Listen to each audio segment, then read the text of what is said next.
Dieu n'en a pas encore fini avec vous. Sortez de cet état de culpabilité et de honte, Dieu veut toujours vous utiliser.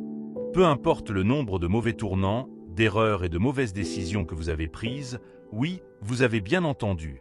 Vous n'avez pas encore accompli votre objectif. Alors pourquoi vous abandonnerait-il? Vous êtes une histoire en devenir. Toutes vos erreurs, blessures et douleurs font partie du scénario. Relevez-vous maintenant. Pourquoi ce message vous parvient-il à un moment comme celui-ci?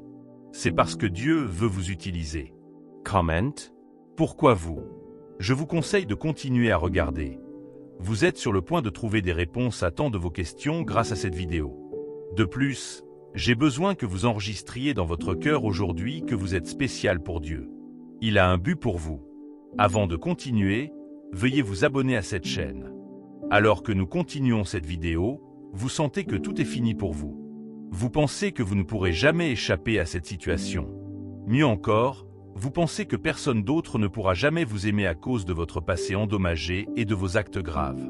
Vous pensez être la pire personne sur Terre et mériter tout ce que la vie peut offrir de négatif comme ennemi. Attendez un peu, qui ose rendre le verdict final alors que le Seigneur n'a pas encore parlé?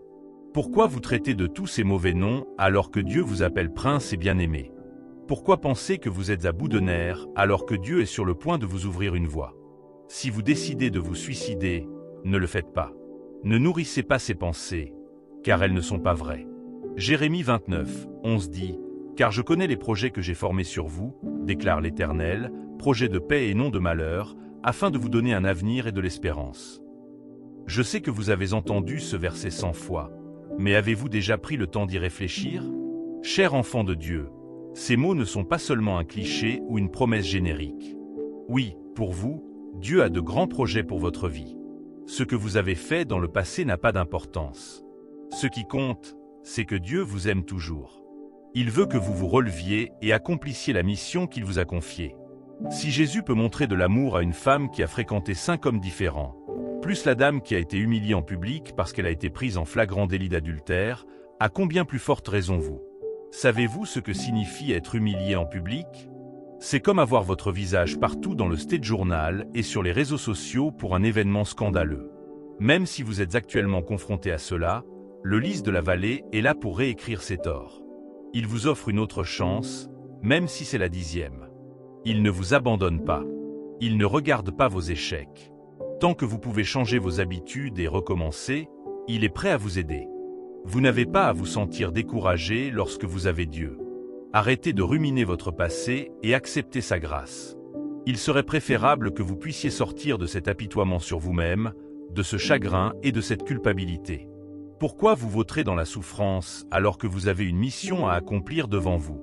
Plutôt que de vous asseoir et de vous remémorer vos nombreux problèmes et conditions qui ne peuvent pas améliorer votre situation, pourquoi ne pas vous relever et vous mettre au travail? L'échec n'est pas un échec. Vous devenez un échec lorsque vous acceptez d'en être un. L'échec n'est qu'un contretemps temporaire qui est censé vous aider et vous faire grandir. Pour être honnête, l'échec vous permet de vous améliorer dans ce que vous faites parce que vous apprenez des choses qui ne fonctionnent pas. Cela vous pousse à être créatif. Le fait que vous échouiez dans votre fidélité et votre service à Dieu ne fait pas de vous un échec. Le fait que vous échouiez dans votre mariage ne fait pas de vous un échec. Le fait que vous échouiez dans votre travail ne fait pas de vous un échec. Le fait que vous échouiez dans l'éducation de vos enfants ne fait pas de vous un échec. De tout cela, vous avez tiré une grande leçon, et une fois apprise, vous devez faire amende honorable. Ne pensez jamais qu'à cause de vos nombreux échecs, rien ne peut être fait. Tirez les leçons de chaque erreur apprise et avancez. De plus, ne pensez pas que vous êtes seul dans cette situation. D'autres ont traversé ce que vous traversez actuellement. Ils ont surmonté et obtenu la victoire parce qu'ils n'ont jamais laissé leurs erreurs les maintenir sur terre. Ils se sont relevés, réalisant qu'il n'y avait pas grand-chose à faire à se vautrer dans leur misère. Ils doivent se relever et remettre les choses en ordre. Et c'est ce qu'ils ont fait qui les distingue aujourd'hui pour la grandeur. Vous ne pouvez pas voir où vous allez si vous regardez continuellement derrière vous. Bien-aimés, vous ne pouvez jamais voir ce qui vous attend si vous continuez à regarder dans le rétroviseur. Vous aurez probablement une autre collision frontale. Que pouvez-vous changer dans votre passé? Absolument rien. Ce que vous pouvez faire, c'est laisser tomber le passé, travaillez sur le moment présent et vous concentrez sur l'avenir. Ésaïe 43, 18-19 dit « Oubliez les choses passées, ne vous arrêtez pas au passé. Voici que je fais une chose nouvelle, qui arrive maintenant. Ne la percevez-vous pas? Je vais mettre un chemin dans le désert et des ruisseaux dans la terre aride. » Vous devez apprendre à oublier les choses passées. C'est ce que la Bible nous enseigne. Nous any pouvons rien faire contre le passé. Pourtant, vous pouvez y faire quelque chose. C'est de cesser de regarder en arrière et de commencer à regarder en avant. Vous ne pouvez pas laisser vos échecs passés vous posséder. Laissez-les simplement partir et regardez en avant. Personne ne regarde en arrière et ne va de l'avant en même temps. De la même manière, vous ne pouvez pas entrer dans la plénitude de la grâce de Dieu et de tout ce qu'il a en réserve pour votre nouveau départ si vous continuez à ruminer votre vie passée. Je sais qu'il est difficile de lâcher prise. Tu as du mal à te pardonner. C'est compréhensible. Bien-aimé, personne ne te demande de faire comme si cela n'était jamais arrivé ou d'oublier un instant. Non, on te demande de te pardonner à toi-même et aux autres et de faire preuve de détermination pour aller de l'avant et devenir une meilleure personne. Demande de l'aide au Saint-Esprit. Pour que tu puisses prendre un nouveau départ, tu dois abandonner ce passé qui t'a maintenu dans la misère. Tu vois, Dieu fait quelque chose de nouveau, et tu ne peux le voir ou le percevoir qu'en regardant vers l'avenir. Dieu veut prendre un bon départ avec toi. Il veut repartir à zéro avec toi. Ne laisse pas tes pensées s'emballer. Dieu ne t'a pas condamné, et en vérité, il t'aime tellement qu'il a hâte que tu te remettes sur pied. As-tu encore des doutes à ce sujet ? Revenons à l'histoire de la femme surprise en adultère dans Jean 8. Les docteurs de la loi et les pharisiens amenèrent une femme surprise en adultère. Ils la firent comparaître devant le groupe et dirent à Jésus, « Maître, cette femme a été surprise en flagrant délit d'adultère.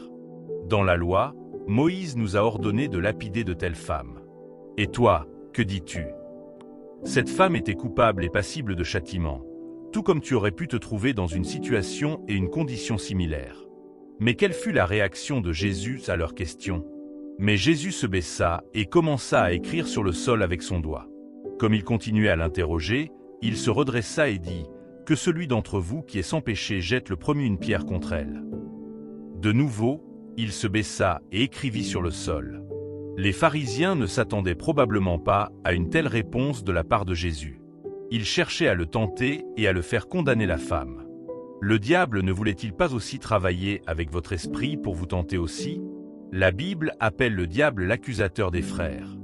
Le diable veut que vous vous sentiez sans valeur et non accepté à cause de vos nombreuses erreurs et torts. Il vous mettra dans l'esprit que Dieu ne vous pardonnera jamais à cause de vos nombreux péchés. Mais c'est un gros mensonge. Souvenez-vous, le diable est un menteur et le père du mensonge. Dieu ne méprisera jamais autant de personnes que celles qui viennent à lui avec un cœur brisé. Il vous pardonnera si vous confessez vos péchés devant lui et êtes prêt à commencer une nouvelle vie avec lui. Il est si aimant qu'il nous a aimés le premier alors que nous étions pécheurs. La plus grande erreur que vous puissiez faire est de céder au diable et d'accepter les mensonges qu'il vous propose. À la réponse de Jésus, ceux qui l'entendaient commencèrent à s'éloigner un par un, les plus âgés en premier, jusqu'à ce qu'il ne reste que Jésus avec la femme qui se tenait là. Jésus se redressa et lui demanda « Femme, où sont-ils ? Personne ne t'a-t-il condamné ? » « Personne, monsieur, dit-elle. »« Alors moi non plus, je ne te condamne pas, » déclara Jésus. « Va maintenant et vis sans péché. » Jésus vous dit aussi aujourd'hui qu'il ne vous condamne pas. Peu importe votre passé horrible, Jésus ne vous condamne pas. Relevez-vous et recommencez. Commencez à vivre une vie épanouissante avec détermination. Ne laissez pas les fardeaux de votre passé vous peser. Laissez-les complètement partir et recommencer. Lorsque Jésus a dit à Pierre qu'il le renierait non pas une fois mais 3 fois, Pierre a eu du mal à l'accepter. Il ne pouvait pas croire les paroles de Jésus, peut-être parce qu'il avait le sentiment qu'après avoir marché avec Jésus toutes ces années, il lui serait impossible de le renier. Souvenez-vous, lorsque Jésus était sur le point d'être arrêté, Pierre était celui qui a sorti une épée, a frappé le serviteur du grand prêtre et lui a coupé l'oreille droite. N'importe qui aurait pu penser qu'avec les actions de Pierre à cette scène, il ne renierait pas Jésus. Mais que s'est-il passé lorsqu'on lui a demandé s'il connaissait Jésus ? Instantanément, il a dit qu'il ne le connaissait pas. Une autre personne a dit l'avoir vu avec Jésus dans le jardin, et il l'a immédiatement nié. Il a en effet renié Jésus 3 fois. Voici l'homme qui a dit qu'il ne le renierait jamais, même si cela signifiait mourir avec lui. Qu'est-il arrivé soudainement à ces résolutions? Vous trouvez-vous à la place de Pierre? Vous avez promis à Dieu de ne plus jamais commettre ce péché, mais vous avez échoué. Peut-être êtes-vous un ministre de Dieu, mais vous continuez à rompre vos promesses, et maintenant vous sentez que Dieu ne vous pardonnera jamais. Vous êtes accablé par la culpabilité et la honte et vous avez l'impression que Dieu ne vous écoutera jamais et que vous n'êtes pas digne de son amour. La bonne nouvelle, c'est que Dieu se soucie de vous et vous aime. Il ne vous abandonne jamais. La voix de la culpabilité et de la honte vous tourmentera sans cesse et vous fera sentir que votre ministère a été mis de côté. Vos pensées négatives disent ils ne vous écouteront plus jamais. Vous n'avez aucune autorité réelle. Personne ne vous fera confiance. Chacune de ces pensées est complètement fausse. Jésus vous soutient. Il se bat pour vous. Pierre a dû ressentir la même chose que vous maintenant. Il a dû se sentir indigne d'avoir renié Jésus. Dieu merci, Jésus l'aimait et avait prié pour lui à l'avance. Pierre a réalisé l'amour indéfectible et inconditionnel de Dieu pour lui, et il savait donc que, même s'il avait commis une si grande erreur, il ne permettrait pas à cela de le peser. Il ne permettrait pas à cela de le distraire et de le priver de sa vocation. Il savait quelle était sa vocation, diriger les autres disciples, et se complaire dans l'apitoiement sur soi et l'inadéquation ne ferait que l'empêcher d'accomplir cela. Il pleura, se repentit et retourna au bercail. Comme Pierre, vous n'avez pas à vous attarder sur vos erreurs passées. Vous ne pouvez rien changer à votre passé. Dieu est miséricordieux. Allez à lui maintenant et réconciliez-vous avec lui. Il vous acceptera de nouveau de tout cœur. Plus important encore, il a une grande mission à vous confier, et vous ne pourrez l'accomplir que lorsque vous vous relèverez et verrez les nouvelles choses qu'il est sur le point de faire de votre vie. Et peut-être que vous êtes là, en train de regarder cette vidéo maintenant, et que vous faites face à un défi ou à un autre, et que ce défi a apporté moquerie et reproche à votre vie. Je veux que vous sachiez que quel que soit le défi, vous devez vous rappeler qu'un retournement divin est possible.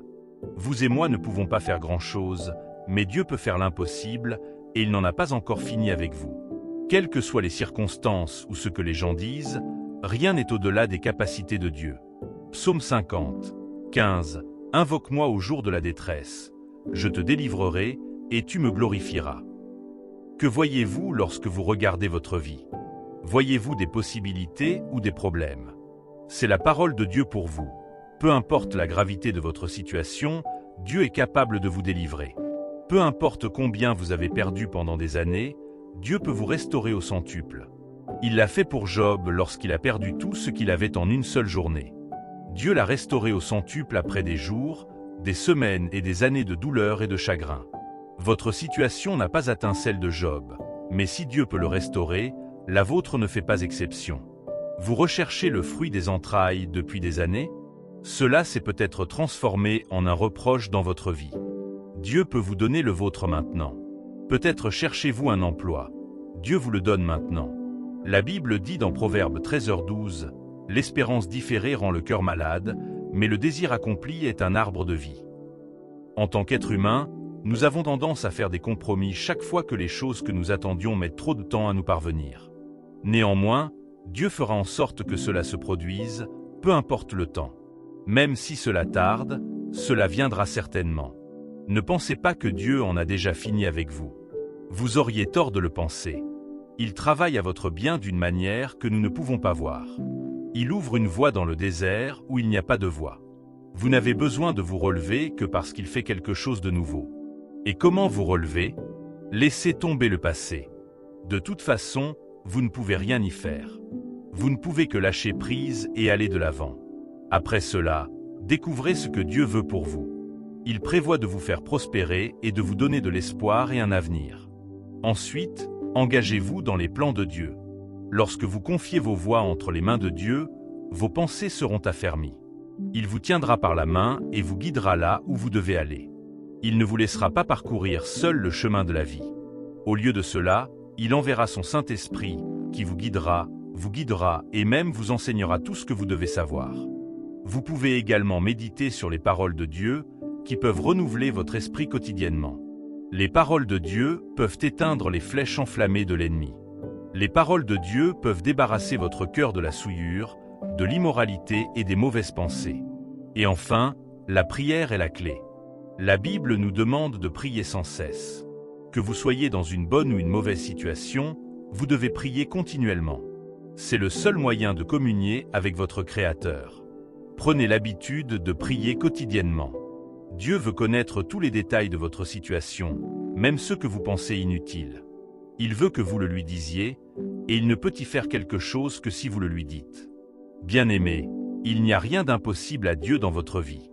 Il est grand temps que vous vous releviez et que vous fassiez taire le diable sur votre vie. Maintenant, j'ai besoin que vous priez ces prières avec moi. Seigneur, je reconnais mes torts devant toi. J'accepte que j'ai péché et que je n'ai pas été à la hauteur de ta gloire. Aie pitié de moi et pardonne-moi tous mes péchés. Que ta miséricorde parle pour moi maintenant. Je te demande de renouveler mon esprit et de me restaurer. Aide-moi à réaliser l'amour indéfectible que tu m'as accordé sur la croix du Calvaire, et aide-moi à marcher dans ta volonté parfaite pour ma vie. Par ta main, je te demande de restaurer tout ce que j'ai perdu et de m'amener à un lieu de force. Tu as dit dans tes paroles que ceux qui connaissent leur Dieu seront forts et accompliront des exploits. Parce que je sais que tu es mon Dieu, je serai fort dans tous mes efforts et accomplirai des exploits dans toutes mes transactions. Tu as dit que je devrais demander et je recevrai. Je demande donc que ma joie soit complète. Je te demande d'accorder tous les désirs de mon cœur. Tu as dit que je devrais être fructueux et remplir la terre. Je demande que la semence de la fécondité germe en moi. Je reçois toutes les bénédictions que tu as prononcées sur ma vie par tes paroles. En bénédiction, je serai béni. En fécondité, je serai fructueux. En multiplication, je serai multiplié. En augmentation, je serai augmenté. Je décrète que le diable n'a aucun pouvoir sur moi, car celui qui est en moi est plus grand que quiconque au monde. J'exerce ma domination sur tout plan ou stratagème de l'ennemi contre moi, et je prie pour qu'aucune arme maléfique façonnée contre ma maison, mon mariage, ma vie ou mon entreprise ne prospère.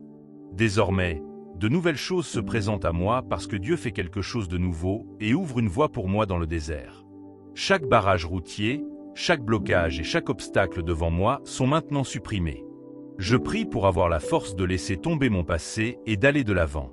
Accorde-moi la grâce, Seigneur. Transforme ma tristesse en joie. Seigneur, je déclare que ma joie est pleine, car en présence de mon Dieu, il y a plénitude de joie. Je déclare que mon passé ne m'alourdira pas. Je reçois la grâce de tirer le meilleur parti d'aujourd'hui et de travailler pour l'avenir. Je n'accepte pas les mensonges que le diable m'offre, mais je choisis plutôt de voir les nouvelles choses que Dieu fait pour moi. Je proclame que je suis plus qu'un vainqueur et que tout fonctionne en ma faveur. Je suis aimé et béni tous les jours de ma vie. Merci, Jésus, parce que je sais que tu as répondu à mes prières. Au nom de Jésus, j'ai prié. Amen. Merci d'avoir regardé cette vidéo. Si ce message vous a béni, veuillez cliquer sur le bouton j'aime. N'oubliez pas non plus de vous abonner à cette chaîne pour plus de messages réconfortants. On se retrouve dans la prochaine vidéo.